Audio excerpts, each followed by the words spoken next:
Ladies and gents, hello and welcome. My name, of course, is Potato, and welcome to a brand new series that is going to be running on the channel from now on. This is Tycoon Game News, a series where we're going to highlight some of the Tycoon games that have been announced, have received updates, or are released in any given month. That month, by the way, is January. Now, January, we've been a little bit light on brand new game releases. A lot of developers wanted to get their stuff out before the Christmas break, and so therefore we're gonna be dipping a little bit into December for this first episode, but from February onwards, I'm very confident that there's going to be a bunch more Tycoon games announced, so I'm looking forward to that. I'm just making you aware. Also, if you know of anything that's releasing in February, or if you want to see any specific game in the February list, in the February video, then just let me know in the comments down below. Also, if you're excited about any of these games, then please do indeed let me know down in the comments so that I can better tailor the videos to the stuff that you guys are interested in. Now, without further ado,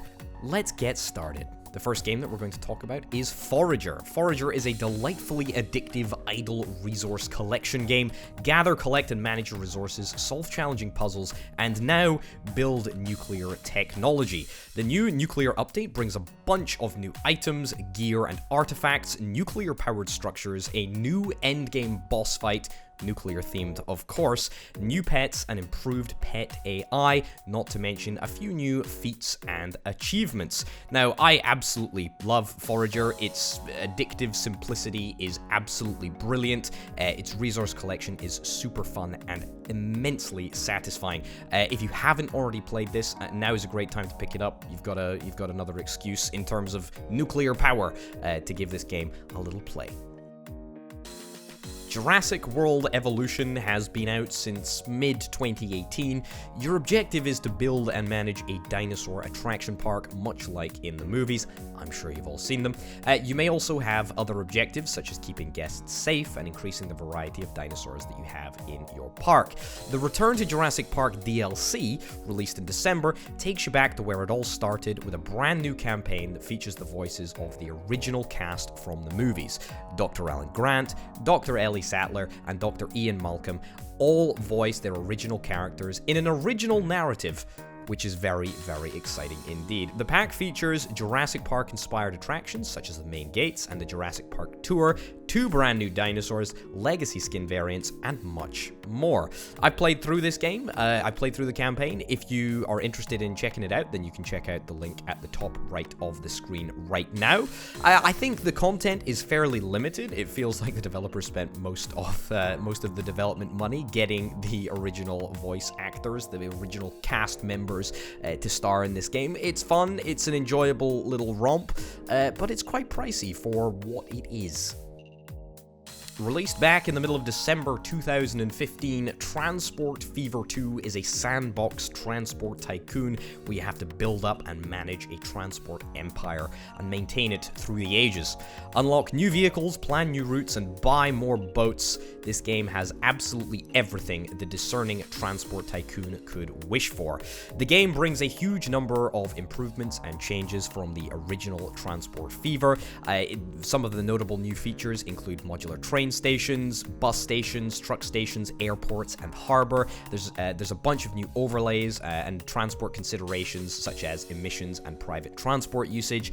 It's really great. I'm absolutely adoring this game. I'm, whatever it is, 20 episodes into a YouTube playthrough at the moment. This game has so much depth, so much complexity, and yet it really is an absolute joy to play, and it's just brilliant. I honestly cannot sing praises of Transport Fever 2 enough. It's an absolute brilliant game. Next on the list of Tycoon games is Plutocracy, and as the name suggests, it's a game about getting rich and becoming the most influential player in the game. Buy some shares in the company, start taking dividends, then start bribing people to doing your bidding. But be ready for your enemies who will not hesitate to blackmail you if you get an opportunity. Now, this game was actually released in late November of 2019, but there's been some pretty major bug fixes since then, so I thought it was worth mentioning in this list nonetheless. less. I've played through 3 times, link in the top right if you're interested in having a look at the playlist. The game needs work, there's no doubt about that, but it is an absolutely fantastic game, and the developers are absolutely working on it at the moment. If you're interested in checking out the progress of the game development, I would thoroughly encourage you to join the Plutocracy Discord server. One of the most notable big updates which will be coming fairly shortly, I would suspect, is an overhaul of the political system in the game. So we're going to get to see economics and politics and bribery and assassination mixing in a very weird and wonderful way in this game. So absolutely stay tuned for that, because I will be playing that on the channel. But Plutocracy, great game. I'm loving it at the moment. Skyhaven is an airport tycoon simulator where you develop your airport within the framework of historical progress, from the very beginning of civil aviation to the near future. There are 7 eras of aviation that the player can play through, and over 50 airplanes, 100 historic ground vehicles, 70 objects for the airfield, and 60 terminal objects. This was recently 100% funded on Kickstarter in the middle of December. Alpha keys have started going out to backers, and there have been a few updates already to the game. The team are supposedly well on their way towards a beta and will be releasing it soon. Inverted commas there, no guarantee of timescale. This is a great little game. This is a really cool little game. I love little tycoon games like this, especially ones concerning aviation and aircraft. The team seem absolutely dedicated to replicating a really sort of real nice real world experience, and the game is looking pretty great for being in alpha. The interface is a little bit clunky, but I'm sure that's going to change over time. Yeah, looks like an absolutely fantastic little game.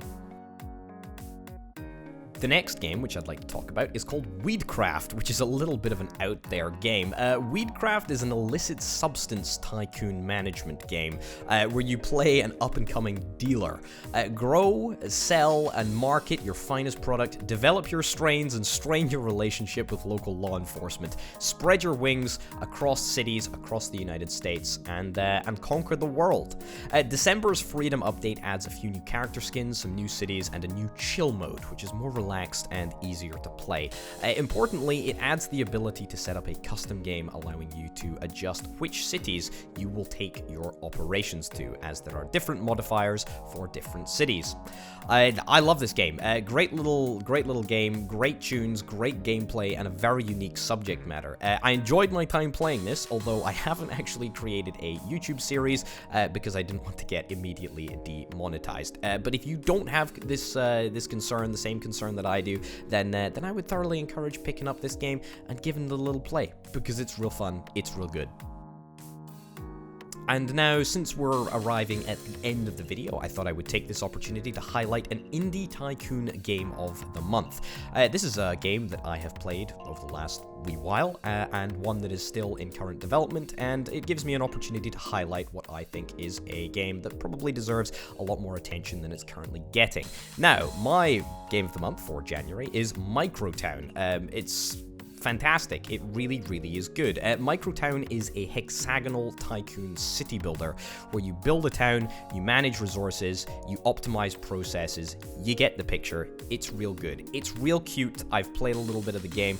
You can see the link to the series in the top right of the corner, but I would thoroughly encourage you to give it a go. The whole reason why, it's chill. It's totally relaxed. The punishment for failure is non-existent. There are no failure conditions, at least not yet, and that's kind of great. It really fits the vibe that this game seems to be going for, and as I say, there is some real strategic depth that you can get into with this game in terms of optimizing processes and sort of area of effects of buildings and getting everything linked up and working as it should. It's a really nice game. I thoroughly encourage you to check it out. It's great value. It's MICROTOWN. It's still under development, but this game has got a bright future ahead of it, that is for sure. Right, so with that, that brings us towards the end of the video. The first in, I hope, a series of Tycoon Game news videos. This, of course, covering the January period. As I mentioned, bit light on the January releases, but I'm fully expecting February to be a much more interesting and engaging month. But I wanted to start off the new year, you know, with a brand new series and make sure that you see exactly what I've got in store. So hopefully you've liked the video. If you've got any improvements that you think I can make, or you think any games should be in the February list, then do, of course, let me know down in the comments below. Also, if you're interested in checking out the stream that I do over at twitch.tv/OrbitAPotato, then a lot of these games you will see me streaming over on Twitch. So come and say hi if you are that way inclined. I'd also like to take this opportunity to thank my fantastic Patreon supporters who help make videos like this possible. It's the freedom and the sort of financial liberation that I have from YouTube to take a little bit of a risk on a series which I don't know is gonna do so well. I don't know what the future will be for this series, but it's thanks to my Patreons that I can take the risk in making a little experiment like this. So thanks to them. If you're interested in supporting, link down in the description. Thank you very much for watching, folks, and I'll see you next time. Bye.